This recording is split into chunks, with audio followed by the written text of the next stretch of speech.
Perfect. All right. Welcome, everybody, to this fourth session of the VAMP Spring Seminars. I'm very happy to be hosting today Jonathan Had, someone who I only recently met online, but I've been following his work for quite a bit. We share many interests. Jonathan, in many ways, is a true example of what VAMP is about because his research spans across several time periods. So he's an expert on Anne Conway. He will speak about that today. But he's also done a lot of work on Schopenhauer and Kant. And his book recently came out. That's The Philosophy of Anne Conway. I have the title here somewhere. The Philosophy of Anne Conway, God, Creation, and the Nature of Time. So without further ado, let's just welcome Jonathan, who will speak to us about Anne Conway, Monist or Trialist. Thanks very much. Thank you for inviting me, and thank you to everyone for coming this evening. I'll try and share my screen. Oh, I can't share my screen.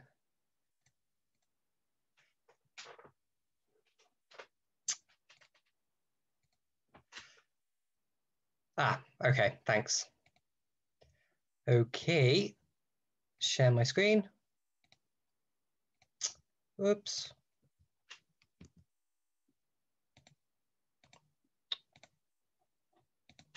There we go. Right, hopefully you can see the slides. Great. Yeah, the title of my paper this evening is Anne Conway, Monist or Trialist. The previous title of this paper was the question of Anne Conway's monism, but I accidentally wrote another paper with exactly the same title without kind of putting two and two together. So I sort of realized belatedly, actually, this paper needs its own unique title. So there you go. Now it's called Anne Conway, Monist or Trialist. What am I talking about? So there is a little bit of a debate. I wouldn't say, you know, there's a huge amount of talk about this in the literature on Conway, but, you know, it's something that has been discussed. So is Conway a monist in the sense that there is just one type of substance that exists in reality, full stop? And in Conway's case, this would be spirit. Or is it better to understand Conway as a kind of trialist? So according to this reading of Conway's work, she would be postulating three kinds of substance which are distinguishable by their power of change. And my answer to that question is that Conway is a monist in the sense that there is just one type of substance that exists, and that substance is spirit. So a separate issue, so sometimes people talk about Anne Conway's monism and they mean a slightly different issue. So I want to be clear, that's not what I'm talking about today. But if you want to know my thoughts on this other issue, then there is a video on YouTube you can look up, because I presented a paper as part of the Princeton Bucharest series on this question. So there is a separate question about monism with regard to Conway's view of creation. Is there one creaturely substance or more than one? Or in other words, does Conway postulate only three substances, God, Christ, creature, or more than three, God, Christ, creatures? And again, as I have done, will be doing today, I argue for a kind of monism a monism that doesn't just say that creation is one substance full stop, but that it is, in fact, there is just one kind of thing that exists in creation. But anyway, that's not what I'm talking about today. But that is another issue that is sometimes called the monism question with regard to Anne Conway. Okay, so this is my plan for the paper. I'm going to try and not talk for too long, but we'll have to see how it goes. So first of all, I'm going to review some of the key arguments proposed for the view that Conway is a trialist. And I'm going to be focusing on two claims that have been made in favour of this trialist reading of Conway. So first of all, there's the claim that Conway postulates a being's power of change as an essential attribute that allows us to distinguish between different kinds of substance. So according to this view, that I'll talk about a bit more, there are these three kinds of substance in the world: God, Christ, and creature, and that they are different. Primarily insofar as they have a different power to change themselves, and that is what allows us to distinguish between different kinds of substance. So I'm going to try and say, well, you know, that doesn't, though she does talk about the importance of the power of change for distinguishing between different kinds of things, I'm going to try and argue that does not support a trialist reading. I'm also going to discuss a point that has been raised recently in a paper by Jessica Gordon-Roth, who has argued that there is a point in Conway's main philosophical text, the Principia, in which Conway offers a critique of Hobbes, and the way in which she puts forward that critique of Hobbes suggests a trialist reading, according to potentially according to Jessica Gordon-Roth, and again, I'm going to say, well, you know, if we sort of take a look at what's actually being claimed here, then this doesn't actually support a trialist reading. So my overall argument of this first section of the paper is that the weight of textual evidence ultimately does not support a trialist reading. And then the second part of my paper is I'm going to then propose a positive argument for a monist reading based on an understanding of her account of creation. And I'm going to emphasize basically the sense in which her account of creation is grounded in a Neoplatonic emanationist model, and I'm going to argue that model points reasonably decisively in favor of a monist reading rather than a trialist reading. I must say that I am much less confident of this section of the paper. This is not something that went into my book particularly. This is very much draft material. So I'm very much willing to have this argument critiqued afterwards, if anyone would like to do so. But I would also, in addition to arguing that, I'd like to, I'll try and sort of explain, using these Platonist commitments, why there is an ambiguity in the text between monism and trialism. Why sometimes Conway seems to talk about trialism sometimes and in trialist terms, and then other times she talks in monist terms. Okay, so that's the plan. That's the plan for the paper. Okay, so the debate about Conway's supposed trialism focuses on her treatment of three kinds of being, or species of things, as she puts it, or at least as That's how it's put in the translation, the English translation. And these are the three kinds of being or species of things that make up her ontology. So we have God, Christ, and creatures. And in the principles, so I'm going to assume you are aware that Conway only has one published work, or at least one work published under her name, called The Principles. So these are distinguishable, according to Conway, by their power of change. So God is altogether immutable, so God can't change. Christ can change, but can only change towards the good. So Christ can only get better and better, and better, can only change in such a way that he gets better and better and better. He becomes more godlike through his actions. And then creatures are able to change both in a way that moves them both towards the good or towards evil.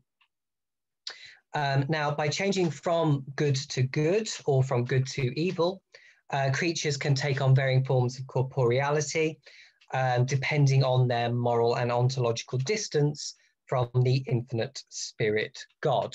Okay, so the more godlike you are in terms of, I guess, morality, how good you are is also is reflected in your ontological status. So you become more spirit-like the better you are, and you become more corporeal, more sort of dead matter-ish. The worse you are, the worse you act. So morality and ontology kind of go hand in hand in this system. So Conway talks of a distinction between God, Christ, and creatures in terms of their substance or essence. And it does seem a natural reading to think, well, then she must be postulating three fundamental kinds of substance. So two examples of scholars who have argued this view. So one is Deborah Boyle, who writes, because the three substances, God, Christ, and creature, differ in their essential attributes, Conway's view would more accurately be described as trialism than monism. Also, Justin E.H. Smith argues that Conway would more appropriately be described as a trialist than a monist, for she believes that there are, in fact, three kinds of substance: God, which is unchanging; Christ, which can change, but only for the better; and finally, all the created substances, which can change either for the better or the worse. It is certainly a natural reading that takes the differences in the power of change between the three kinds of beings as reflecting fundamental, essential attributes that fundamentally distinguish them as three exclusive types of substance. And so it is unsurprising that it has been argued by some that Conway is best understood as a trialist. But there are some underlying assumptions that a trialist reading of Conway makes that one could question. So to begin with, we can focus on the question of the power of change. So it is noteworthy, I think, that Conway does not explicitly state that differences in the power of change signal a distinct kind of substance. Rather, the passage in question where she talks about the difference between God, Christ, and creatures, and she talks about them as being different in terms of their substance or essence. At that point, she is talking about how we can easily distinguish God, Christ, and creature as different types of being, but not necessarily different kinds of substances. Conway, at this point in the text, is picking out the power of change as important, actually to offer a proof of the existence of Christ as a mediating substance between God and creatures, not to offer an ontology of different kinds of substance. So at this point in the text, Conway is actually knee-deep in Christology, rather than, she's not laying out her basic ontology at this point. That's not what she's interested in. So she's not sort of trying to outline this sort of trialist metaphysics. What she's saying is, here is why we need to postulate this distinct being, Christ, in reality, in addition to God and creatures. So she's trying to show why there has to be a Christ at this point, rather than actually outlining a trialist ontology. So the power of change, so why is she talking about the power of change? So the power of change is significant here because Christ and creatures share many attributes with each other, such as extension, imperfection, subsistence on the being of God. And they both in turn share many attributes with God, such as life, spirit, and goodness, to at least some extent. According to Conway, nothing is wholly bad. In reality, that's impossible. So everything at least has some semblance of goodness within it. If we are therefore to easily distinguish between God, Christ, and creatures, we need to find some kind of distinguishing attribute that is different in some way between these three kinds of beings, and that is the power of change, and in the way that I've already talked about. Now, the fact that we can distinguish between God, Christ, and creatures in this way, though, does not entail that the power of change is an essentially distinguishing attribute between different kinds of substances. Rather, at this point, Conway is using the power of change as a useful aid for us to conceptualize how God and Christ are different from us from both a moral and ontological standpoint, despite the fact that we share so many attributes. So Conway talks about how we can see various attributes of God reflected in creation in various ways, but then but due to that, she then has to say, but look, okay, how is God distinct from Christ and creatures? Oh, well, here is this power of change that we have to in varying ways. So Christ has it in one way, we have it in another way, but she is not at this point making any commitment to a distinction in kind of substance. Now, in support of this view, I think it is instructive to note that Conway refers to God, Christ, and creatures as three distinct species. Now, it's important to be clear on what exactly Conway means when she talks about this. Well, for her, species does not denote an essentially distinct type of substance. Rather, species applies to a group of individuals who are conceived under a single idea. So she says this, species are nothing but individual entities subsumed under one general and common idea of the mind, or one common term. As, for instance, man is a species, including all individual men, and horse is a species, including all individual horses. Now, it's interesting that she talks about men and horses as distinct species, because according to her own view, human beings and horses are not different kinds of things. They are all made up of the same kind. They are basically interchangeable ontologically, because they're all made up of this kind of creaturely spirit that has the power of change, moving either to the good or to the bad. So Conway does not believe that men, human beings, and horses are distinct types of being. So the fact that she refers to them as different, as being of different species, does not necessarily bring with it any commitment to difference in substance kind.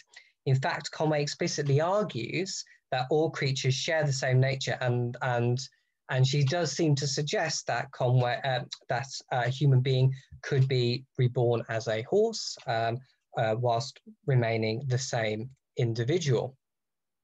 So it is useful for us to conceptualize groups of individuals as falling into different species according to various attributes. So it is useful for us to group all human beings under a single idea and all horses under a single idea, but that does not bring any ontological commitment with regard to there being different kinds of substance involved.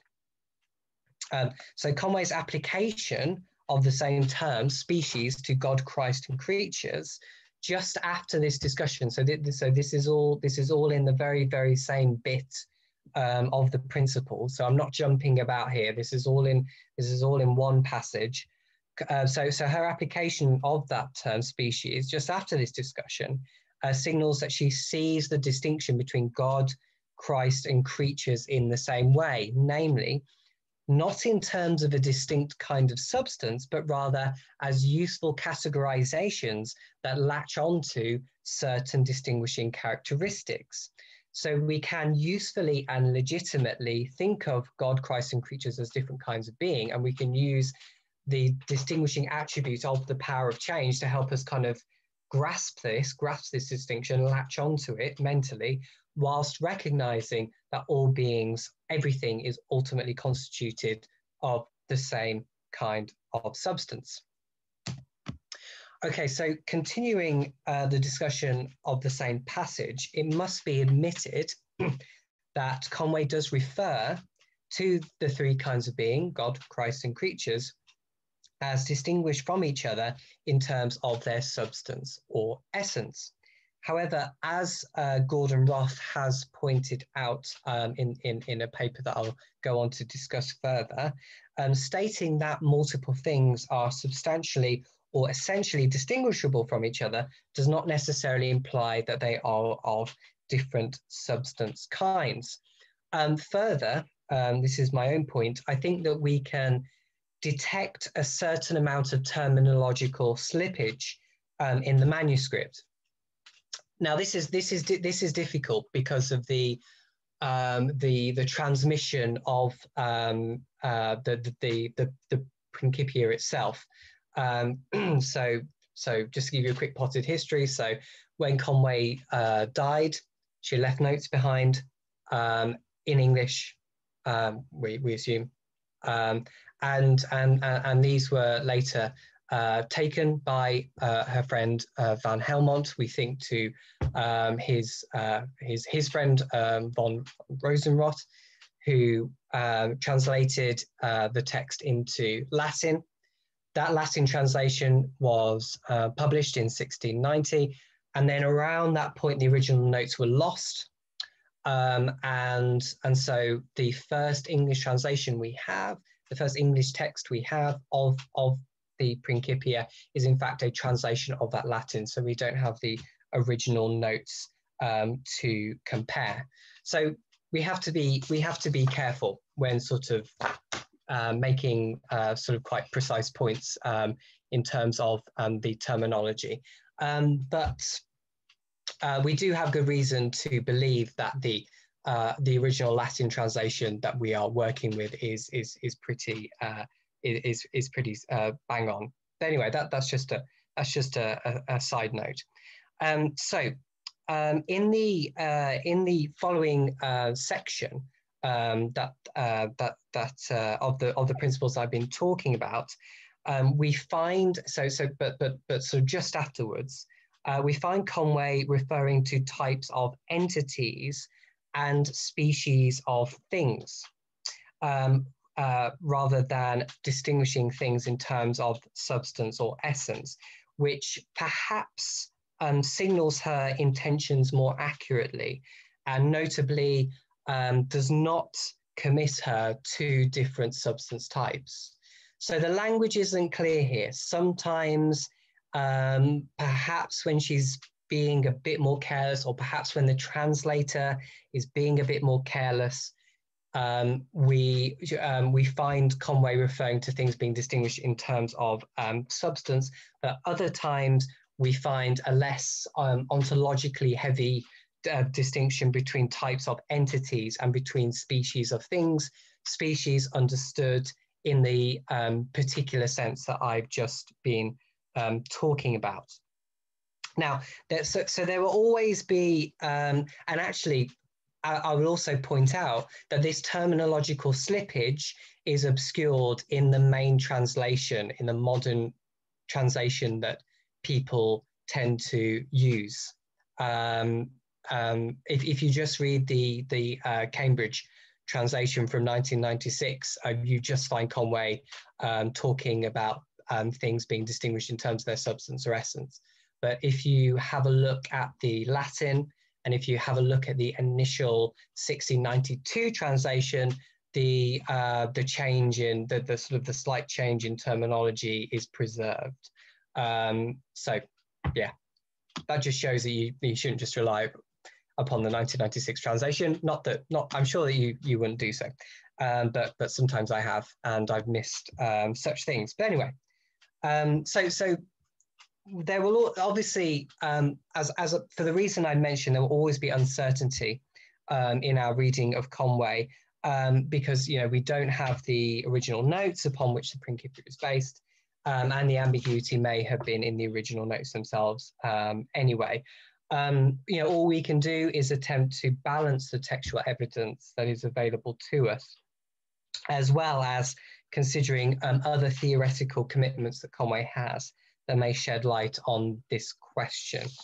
And in particular, as I will argue in the following section, it is Conway's Platonic assumptions that I think gives us especially good reason to read as a monist rather than as a trialist. But anyway, just to sum up what I've been saying, the language isn't clear. It's not necessarily something that we can rely upon. It isn't obvious where if she does talk about things distinguished in terms of their substance or essence, it is not obvious that Conway is in fact committing herself to distinct substance types. Okay, so just to move on to a suggestion put forward by Gordon-Roth in favour of the trialist reading.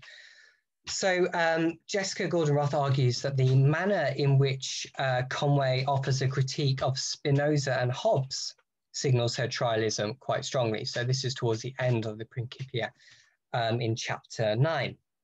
So in this section, both Spinoza and Hobbes are accused by Conway of failing to sufficiently substantially differentiate between God and creation. So on the one hand, Spinoza confounds God and creatures by making one being of both, while Hobbes confounds God and creatures in their essences and denies that there is an essential difference between them. Okay, so Spinoza is criticized by Conway for thinking of God and his creatures as constituting the same substance, full stop, which Conway denies. As far as she is concerned, there are at least three substances: God, Christ, and creature, the latter of which would be a single substance of which all creatures are modes, according to one monist reading of Conway's account of creation. Now, Hobbes is accused of making essentially the same mistake, but by claiming that both God and creation are material. So it seems that Conway rejects the idea of God and his creatures being of the same substance kind, as this does not preserve the necessary ontological distinction between God and his creation, and her critique of Hobbes reveals this, or so the argument goes. And if Conway does not accept the idea of God and his creatures as being of the same substance kind, then she must be a trialist rather than a monist. So the argument is this, right? So she criticizes Spinoza and Hobbes in the same section.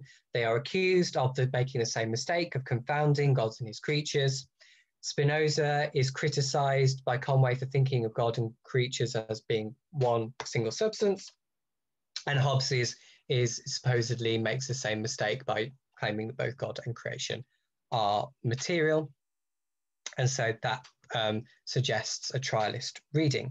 Now, in response to this argument, I would argue that there is a subtle but important difference in how Hobbes and Spinoza are treated here. Because in fact, I think that if you tease this passage apart, you see that they aren't accused of making exactly the same mistake. And Spinoza is said to confound God and his creatures simpliciter, whilst Hobbes confounds them in their essences. And I think that's an important difference here. So as we have seen, Conway believes that there is a substantial difference between God and his creatures, insofar as one is entirely immutable and cannot take on any degree of corporeality, whilst the others are mutable and can become corporeal to some extent. However, this does not entail that God and his creatures are of the same substance kind. As far as Conway is concerned, Hobbes's mistake is simply to suppose that God could take on any degree of corporeality, which is what she rejects in Hobbes's view. So as far as Conway is concerned, Hobbes has failed to note that corporeality, as far as she's concerned, involves a power of change, which is incompatible with the immutability of God. So Hobbes's specific mistake is in terms of confounding God and his creatures, is not by supposing that they are of the same substance kind. Rather, Hobbes's mistake is supposing that God and his creatures can both be corporeal to some degree, and therefore taking on an illegitimate commitment to the potential mutability of God. So we can't read from her critique of Spinoza to her critique of Hobbes and take from that a sort of a trialist reading, because even though Spinoza and Hobbes are, the critique of Spinoza and Hobbes is kind of smushed together in the text, and they are accused of making a slightly different mistake, and so that undermines the trialist reading that comes from this passage. Further, I think the monist reading is strengthened slightly later on in the same chapter, where Conway expands on her critique of Hobbes. And here she focuses quite specifically on the question of mutability, and argues that Hobbes's viewpoint leads to the conclusion that a creature could change to the extent that it could become equal to the perfection of God. So Hobbes is accused of concluding that nothing is so lowly that it cannot reach the highest level, which Conway rejects. Yes, creatures can keep getting better and better and better, but they will never get to the infinite perfection of God.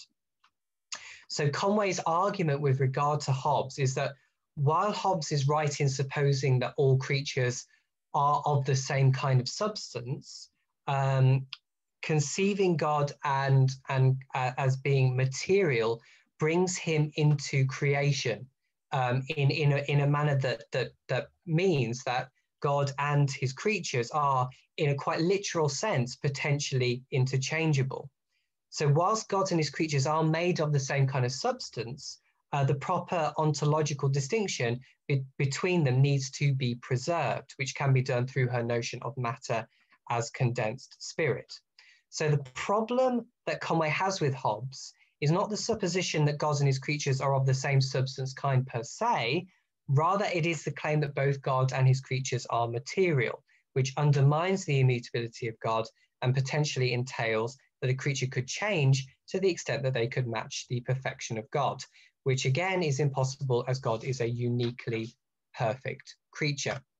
Thus, Conway's critique of Hobbes is not a rejection of monism per se, but rather a more specific critique of Hobbesian materialism, which postulates both God and his creatures as corporeal.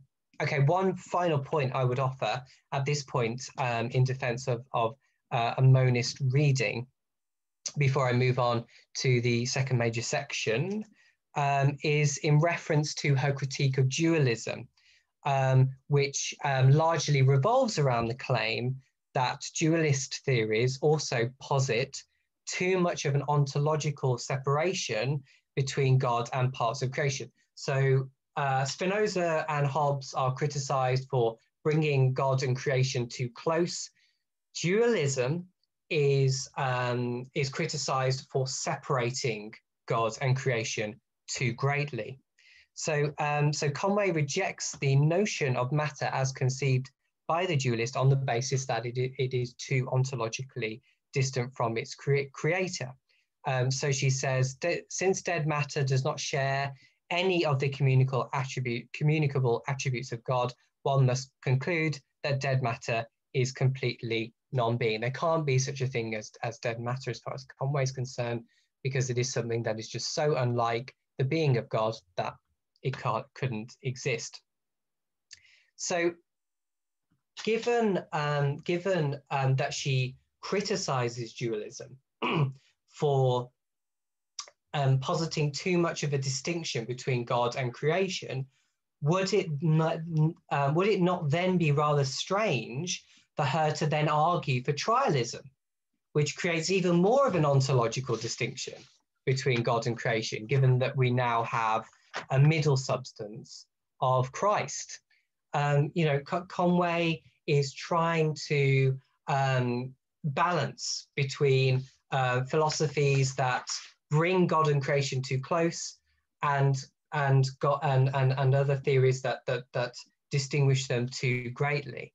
And I think that this balance that she's trying to make is more successfully made on the basis of a monist rather than a trialist reading of her work. Like all these points that I'm raising, I'm not claiming this is a decisive point in favor of the monist reading, but I think it all just adds up to the weight of textual evidence that a trialist reading must overcome to remain a plausible interpretive option. Okay, so just to sum up this first section, so there are certainly good reasons to read Conway as a trialist. There is certainly some ambiguity in the text that can lend itself to a trialist reading, but I argue that the weight of textual evidence lies in favor of the monist interpretation. Now, so in this following section, I want to build on this argument for a monist reading by reviewing some aspects of Conway's Platonism and her account of creation. So Conway's account of creation is okay. So Conway's account of creation is influenced by Platonist thought, and this is most clear in her account of creation, which she discusses in chapter 2. So she says this. She uses recognizably Neoplatonist imagery to illustrate her points. So God is infinitely good, loving, and bountiful. Indeed, he is goodness and charity itself, the infinite foundation and ocean of goodness, charity, and bounty. In what way is it possible for that fountain not to flow perpetually and to send forth living waters? For will not that ocean overflow in its perpetual emanation and continual flux for the production of creatures? Conway argues that the divine creative process is infinitely generated from God out of his overwhelming goodness, in the way that water will flow inexorably from an inexhaustible fountain. Elsewhere, she also talks about the creative archetypes of God as being like springs or fountains from which creatures flow forth. And it is this, I argue, it is this use of imagery related to water, as well as a commitment to an infinite duration of time for creation, which I won't go into now. Conway particularly shows her commitment to a Platonist, and more specifically a Neoplatonic or Platinian theory of creation. Okay, so in his Enneads, Plotinus characterizes the emanation of lower realities from the ultimate principle of the one in terms of a number of different physical images, including that of flowing water. And we know that by the time Conway came to write the principle, write the Principia, she was familiar with Plotinus. So as an example, when describing the one's creative role as the productive power of all things, Plotinus bids us to think of a spring which has no other source, but gives all of itself to rivers, while not exhausting itself in the rivers, but quietly remaining itself, while the streams which go forth from it are still all together before they flow their separate ways. Yet at this point, they already know as individual rivers in what direction they will release their waters. So the idea is that the one's being or goodness is the unique, inexhaustible source of all things, and the one is not reduced or affected in any way by being part of this creative process. The use of such metaphors is required partly because the one's activity is beyond or almost entirely beyond thought and language, and also due to the fact that Plotinus is using a complex notion of creation as grounded in a double activity, according to which the internal activity of the one is manifested as an external activity in a posterior level of reality. So Plotinus uses the idea of overflow, which is also found in Conway, to signal how the internal activity results in external activity. The being and goodness of the one is so great that it cannot be contained merely within itself, and the inevitable result of this is the activity of the lower principle, the intellect.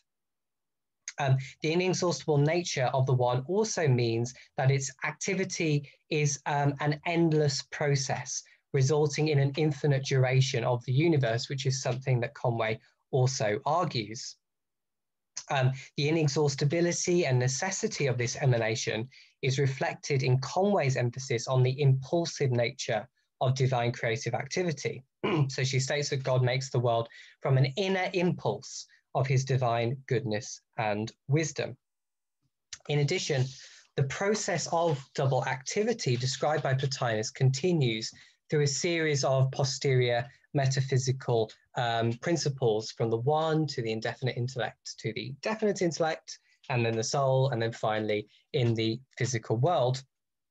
Conway similarly postulates three metaphysical species at different levels of reality: God, Christ, and creature, with the final principle of creature further away, ontologically speaking, than Christ from the source of being and goodness.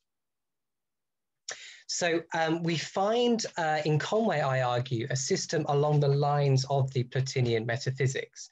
We have a single source of being and goodness progressively emanating different levels of reality that are increasingly further from God's pristine nature. Now, what's important for my purposes is that this Neoplatonic model is fundamentally monistic. To be ontologically prior on this view is to be constitutive of that which is ontologically posterior, insofar as all posterior things are potentially contained within that which is prior. So Plotinus describes this relation of dependence in terms of the series of numbers being posterior to a single substantial number in which all numbers are contained. So numbers construed as a succession were seen as standing in priority and containment relations to each other in the manner postulated by Plotinus with regard to one and the rest of reality. So we can think of the prior numbers as constitutive of the posterior numbers, whilst themselves remaining unaffected by the posterior numbers in a relation of non-reciprocal dependence. So if we apply this model of priority by nature to Plotinus's account of emanation, we are left with a monistic picture of reality. All things that are metaphysically posterior, as creation is to God in a theistic context, are constituted by that which is metaphysically prior.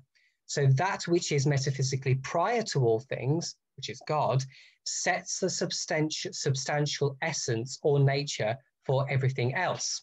So if God is that which is metaphysically prior, then all of creation will be of the same substance kind as him, due to the fact that we are constituted by him, of him, by a relation of priority, but by a relation of priority by nature.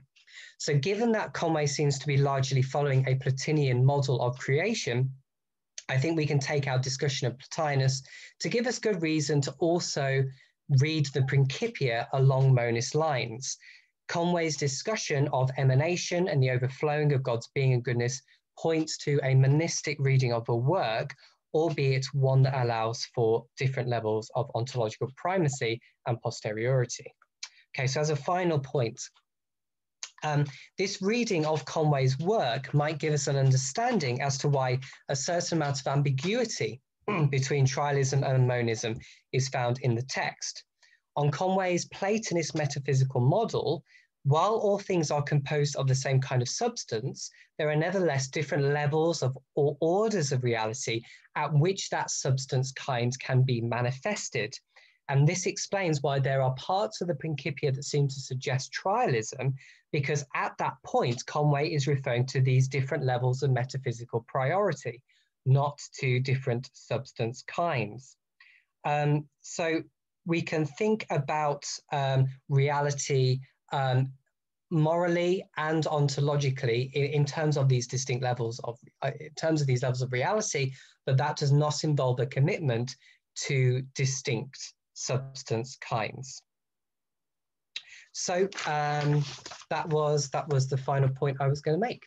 So I've argued that Conway is best read as a monist in the sense that there is one substance kind in reality, rather than as a trialist, which is a claim that there are three substance types in her ontology. There are two strands to my argument.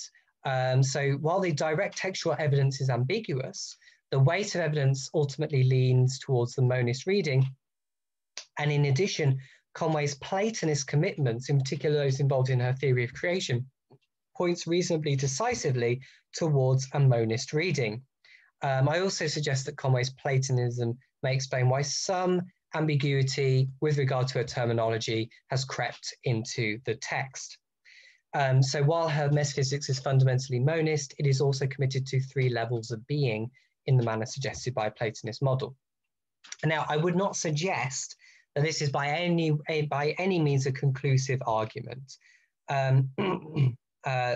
So I'll put that proviso there, and yeah, I'll leave it there. Thanks very much. Thank you so much. That was a fantastic presentation. If you don't mind stopping the share screen so that we can all see each other as we open the floor. You're welcome to just raise your hand or type your question in the chat if you're not able to speak. I'd love to read your question aloud. I think we have Edith. You're muted. First of all, a clarification, a question. You continuously refer to Plotinus, but between Plotinus and Conway, there are a lot of other Neoplatonic emanationist accounts, some that come under much greater criticism, and especially in terms of the claim, especially the Benzinian, etc., that influences Thomas, etc., that creation is necessary. In other words, and that places certain constraints on God in terms of God's free will or free choice, or free will really in Arabic. But anyway, but the whole point is that does she ever treat any of that question in terms of necessary emanation? That is the one point. The other point, does she make a distinction between the act of being, in other words, the good in a Plotinian and post-Plotinian model always extends beyond the act of being, because it has to extend to things that only exist in composition, like matter and form. So it always exists beyond being, and contained with all of that is also, is God goodness or does God have goodness?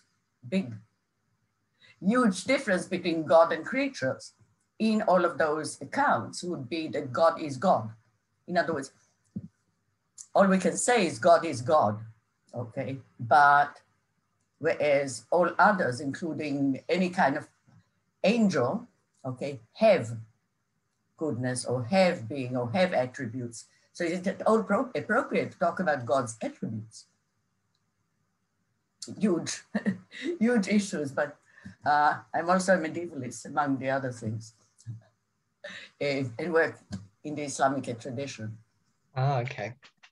Yeah, no, thank you. That really, really interesting questions. So with regard to the question of does she talk about creation as being necessary? Yes, she does. She says that creation. God does not act from does not have indifference of will. That God can only act. So she uses the image of a straight line from one point to another. There is only one direction in which God can act. God is constrained by a prior recognition of what is the good. So she does talk about creation as a necessary act. So that's hopefully that's answers your first question. And so with regard to the second one, so just having a quick look. So God, so Conway does say that God is spirit, God is good, God is just. So, but obviously that does not necessarily imply that he is goodness itself. But I tend to read her as sort of saying in more Platonist lines. So we are good insofar as only insofar as we reflect the goodness of God. So I would tend to read her as saying God is goodness himself, and we only participate in that goodness by becoming more like him. You don't have to read Conway that way, but that's how I read her. Does she ever speak of participation? Use the language of participation. Yeah, so she talks about she doesn't talk about I don't think she uses the talks about participation, but she does talk about participation. She doesn't use the term, but she talks about the manner in which God and Christ are very directly present. It's not merely omnipresence for Conway. In fact, Conway has been read by some as almost approaching occasionalism, given the very substantial role Wow. that God plays. So. Wow. Yeah. Has that just one last thing. Do you know if she read any of the Islamic philosophers or even those who influenced Thomas? As far as unfortunately, we know very little about her, what she read. We know that she had access to a very substantial private library that was held by her family. But we don't. But unfortunately, the records of that library are lost. So we don't know exactly what we read. The only things that we know about that she read are what she just happens to mention in her correspondence, and a lot of her correspondence is missing. So we are we're very much left in the dark about that. But we do know we know that she was familiar with Plotinus. So, yeah. Thank you. Great. So there's no one in the queue at the moment. So I will just take matter upon myself because I have like 6 questions. I'm just going to ask the one that's most pressing for me. And that's, I think, a general point, because I see how Neoplatonism is key to your account. But I don't know why when I read Conway, I read the Kabbalistic influence much more than I read the Neoplatonic in that part. When she starts talking about the flowing of creation as water from God. And I mean, the whole idea of self-limitation rather than overabundance. I think especially in the first chapter of the Principles is I mean, we know that Van Helmont might have, gone beyond his duties as an editor there, might have had more than a little bit. Van Helmont, for everyone else who's not familiar with the figure, he's the author of perhaps the most Christianized Kabbalistic account in the early modern period. But so yeah, like if we take a Kabbalistic lens to read those same passages, it does seem like it's a one way, right? It doesn't create that kind of continuity that would be implied by a monist reading. Unless, of course, that there's the huge question of what we mean with monism, but I assume you mean substance monism. There's one kind of stuff, because I would also love to hear what you think about token monism. There is one kind of stuff. There is exactly one token, and that's God, creatures, and Christ. I can see that in Conway, but I don't think it's where you're going. But I would love to hear about it. So sorry, could you clarify token monism for me? Right. So one could say that a kind monism is there is one kind of stuff in the world, but there is an infinite amount of occurrences of that kind of things.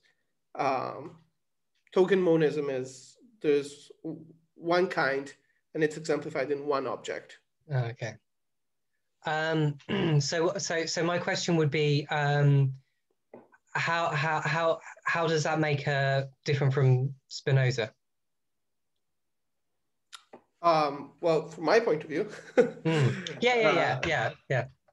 Well, because Spinoza. Sorry, no, go ahead.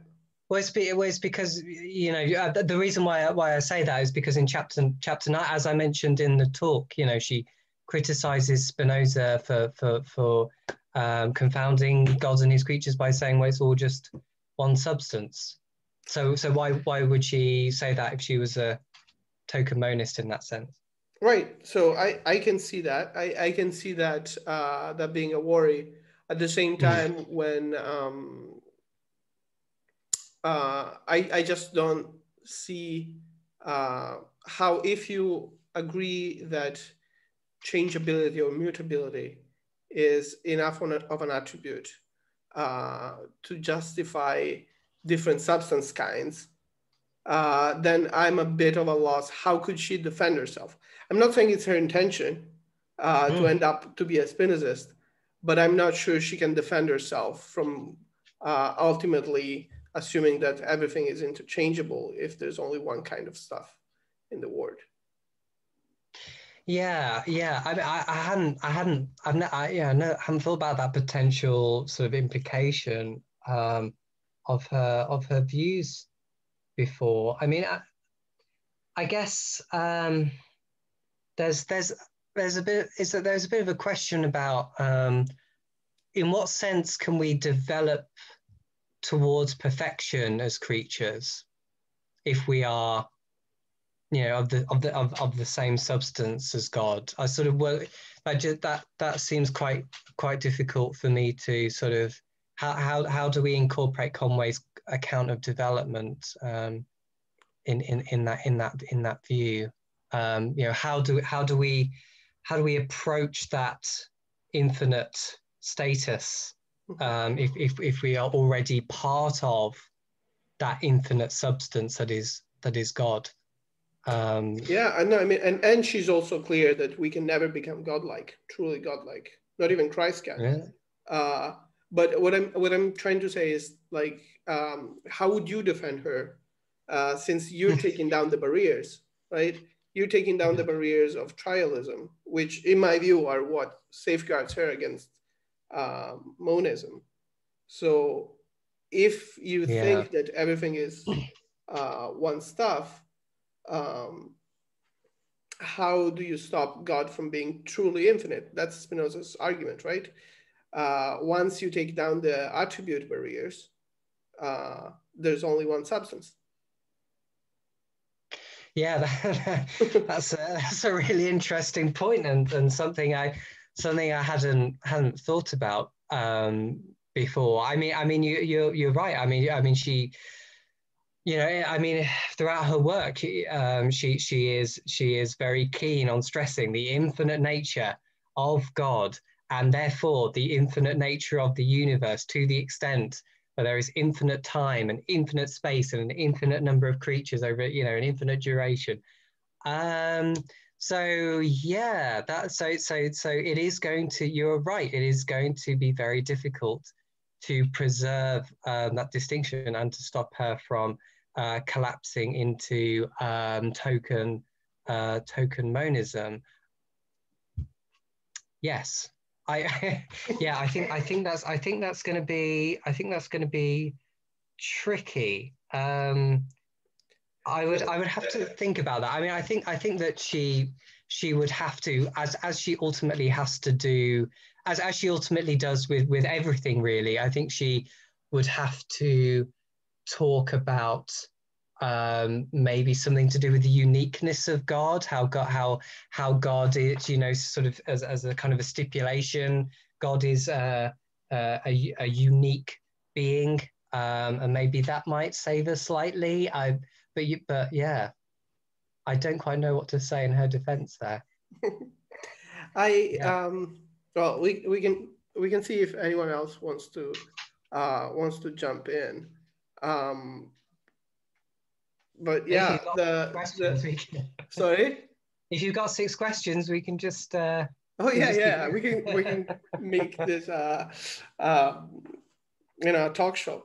But the other, John. Well, just as a suggestion, isn't the distinction between from God to Christ to creatures is degrees of.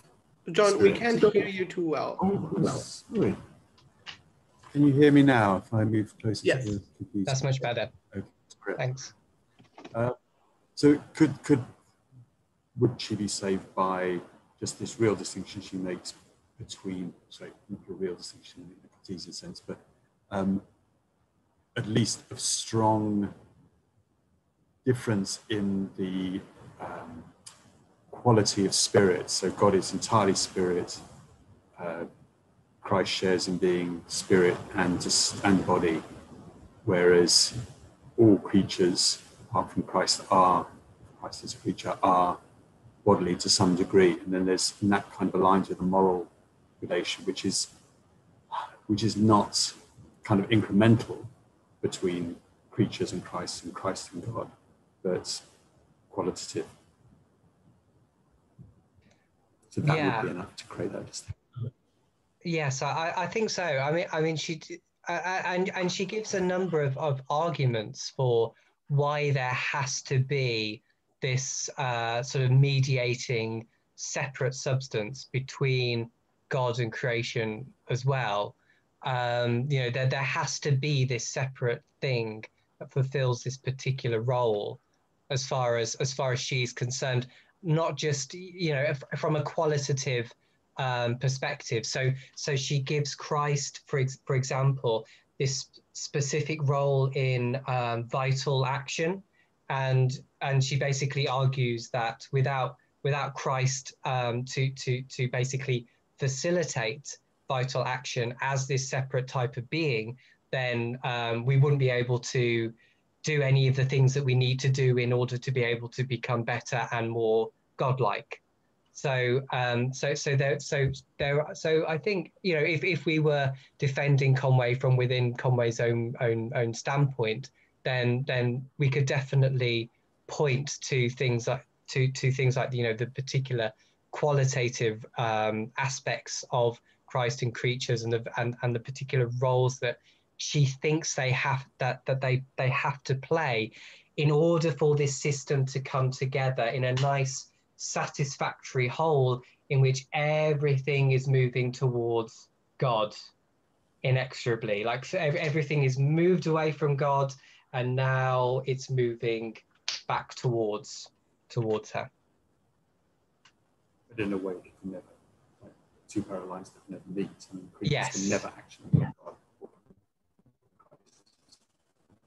Yeah, you just keep going for eternity, infinitely progressing, but never quite getting there.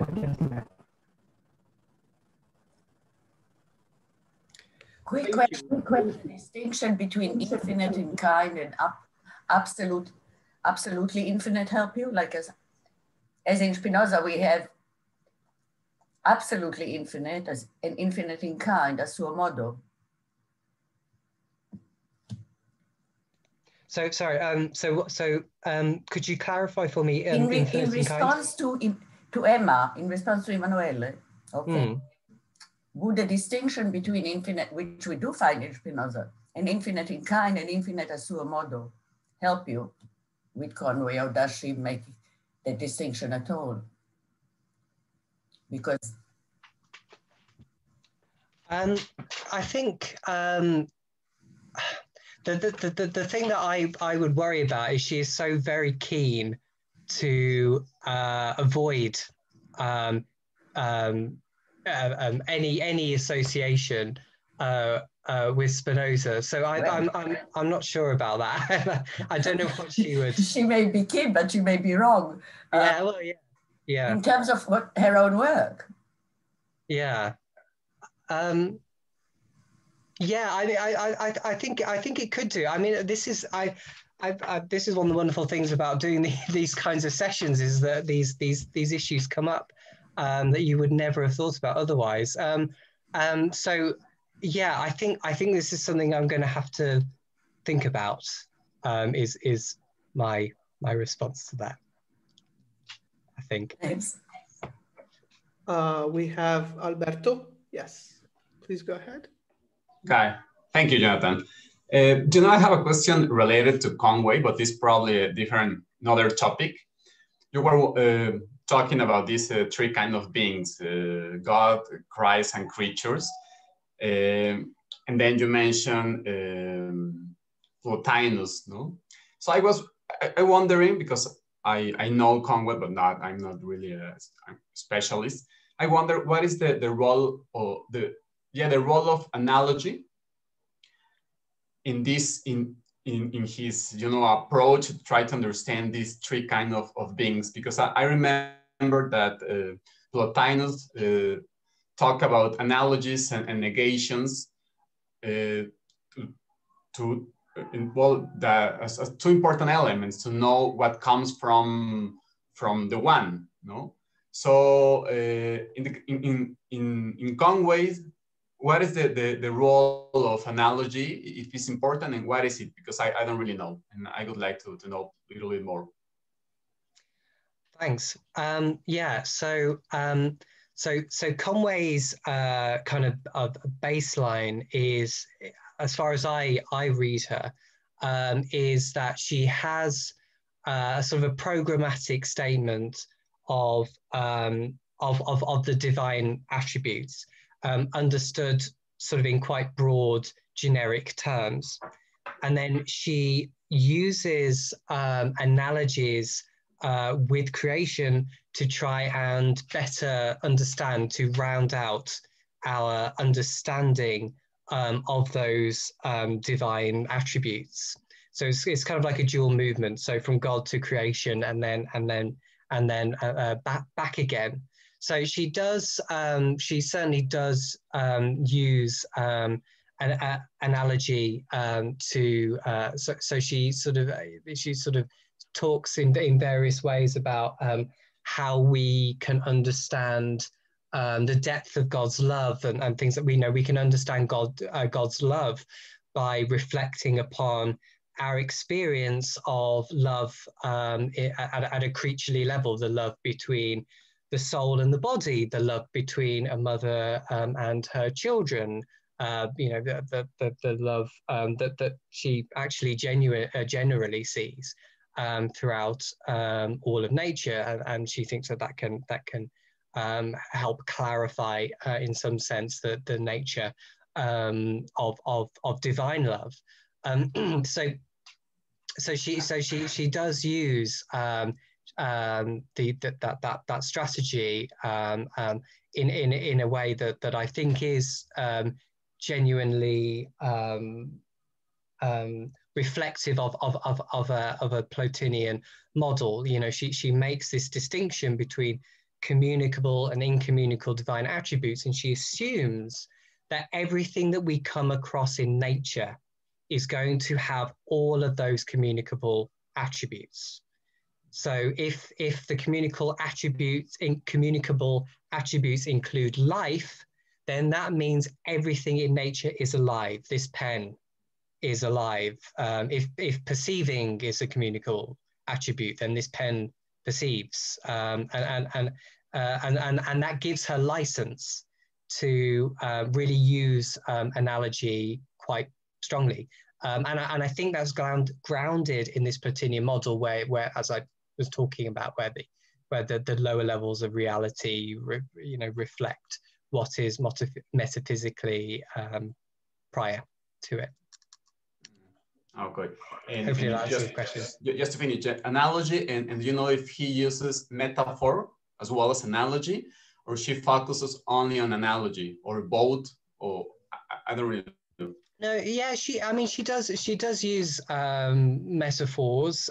So she uses, for example, the metaphor of sort of a wheel or something like that spinning around.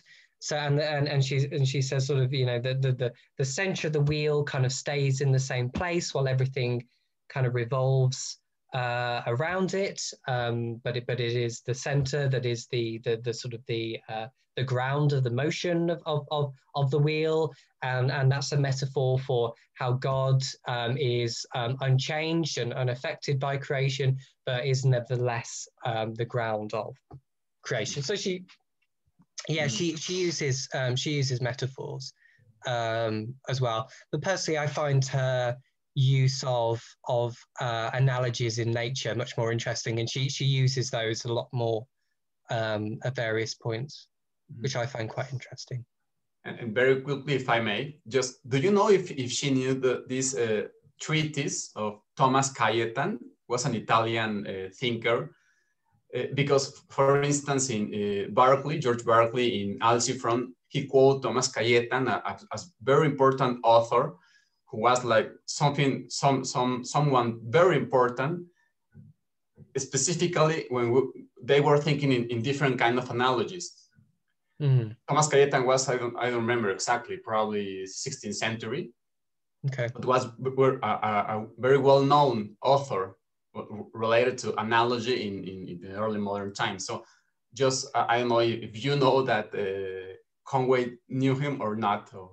No, I don't know that, but that's a very interesting suggestion. That's something I'd have to look up. I don't know off the top of my head, I'm afraid. Okay. Thank you. Thanks, Alberto. Next in the line is Richard. Thank you, Jonathan. This is something I knew nothing about, and I have I waited for a while because I have an impertinent, non-scholarly question. You are surely aware that this picture differs enormously from most of what gets called metaphysics nowadays. no talk of natural kinds or finite substances or anything else. So I guess I'm wondering what your motivation for taking an interest in Conway's metaphysics is.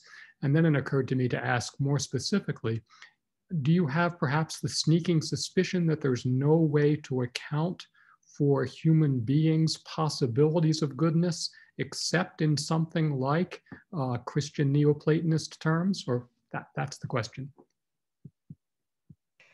Why do we take an interest in the things we take an interest? That is perhaps one for the psychoanalyst. But I mean, personally, my interest actually in Conway is there's a few different strands to it. I like the way in which philosophy and theology kind of intermingle. But initially, actually, it was the role of suffering that I haven't talked about at all in her philosophy. But I find her view of the role of suffering quite interesting. I don't know what that says about me, but she has this view of suffering as this kind of purifying process that all of nature goes through.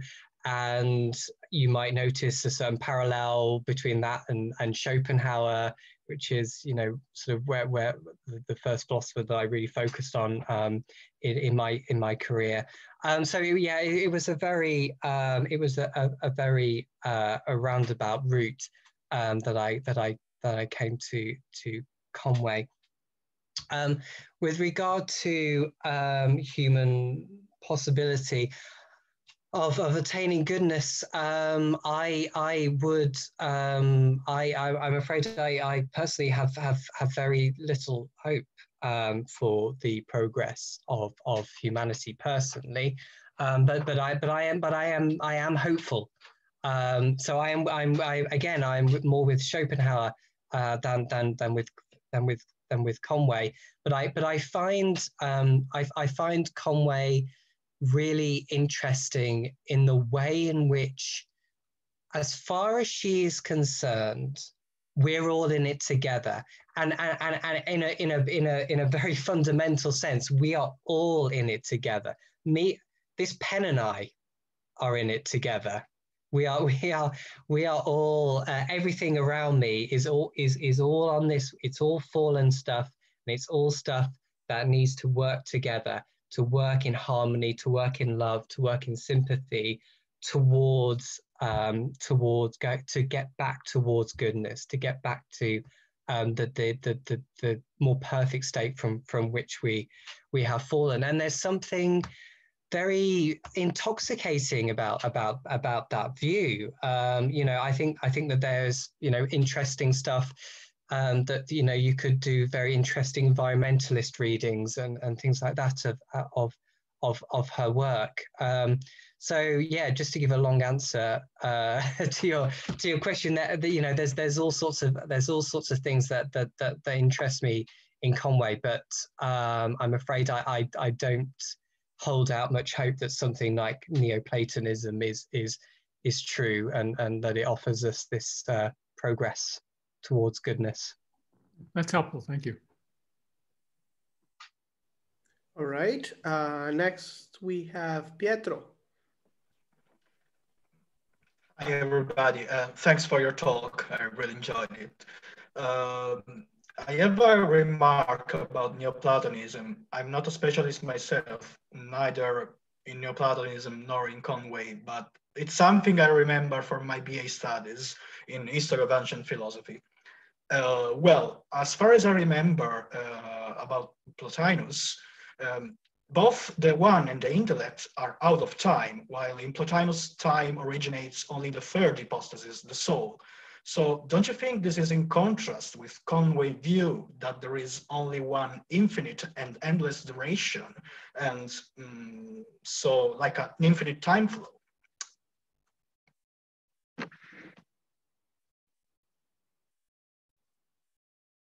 So I've struggled to unmute myself, Ed. Yeah, so she distinguishes between two different kinds of eternity. So she says that creation is eternal in the sense that it has existed and will exist for an infinite duration of time. God is eternal in the sense that God sits outside of time and eternally wills to create. Thanks. And actually, if I can take the suggestion, that's the way out. That could be the way out, unless you are to avoid token monism. I mean, unless you think, like Spinoza, that everything exists under multiple species of time. But if you do think that there is a distinction, a numerical distinction between eternal objects and durational objects, then she could go that way. There's no one else in the queue, so I will ask my last question. I was thinking, throughout your talk, I was thinking about the example she makes about the bottle that's filled with spirits, right? And how spirits become more and less gross. And that's her whole argument against materialism in general. She wants to say that material objects are not impenetrable, right? They're not impenetrable between each other. They're not impenetrable to spirits. And it's all about the grain of grossness. That's what she calls it. So I was just thinking, in your account of monism, how do you sit with that kind of idea that two things, that there's a big argument of her, the two things of different species, as you call it, there's the need for an argument to prove that they can be in the same, they can share the same space, right? If they were, as you say, like one and the same species, why would we need that? You know, if two things share the same species, it's pretty, I don't know, intuitive that they can share the same space. Why there's the need of an argument if she's a monist, I was wondering. Again, this I'm putting pressure on your account just because it's one of the accounts I constantly consider when I think about her. So I just want to think with you. Yeah, I mean, she talks about this because I mean at this point in the Principia, she is you know, she's attacking dualists and materialists. So she feels like this is an argument that she needs to propose in order, she's trying to, what's she trying to do? So this is yeah, so at this point she's trying to prove that spirit and body is only of one mode. There's no particular distinction between them. So it's possible that this argument might seem surplus to requirements, but at this point in the Principia, she's just trying to add up as many arguments as possible. I mean, she does this throughout chapter 7 and 8, as you know. She's just trying to pile up arguments in favor of her position. So I don't really see, I don't really sort of understand, I don't really accept the point, oh, why would she offer this argument? Yeah, I don't know. That's another one to think about. Yeah. Fair enough. That's I might be thinking in terms of very contemporary scholarship. We want to have each argument that works we don't we don't want to multiply arguments. But No, yeah, it's completely fair. it's all interlinked, you know, it's all cumulative. Yeah. I try not to think in contemporary terms if I can.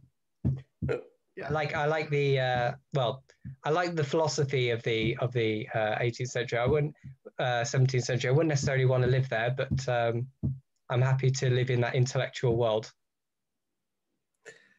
Okay, so why don't we just thank our speaker for tonight.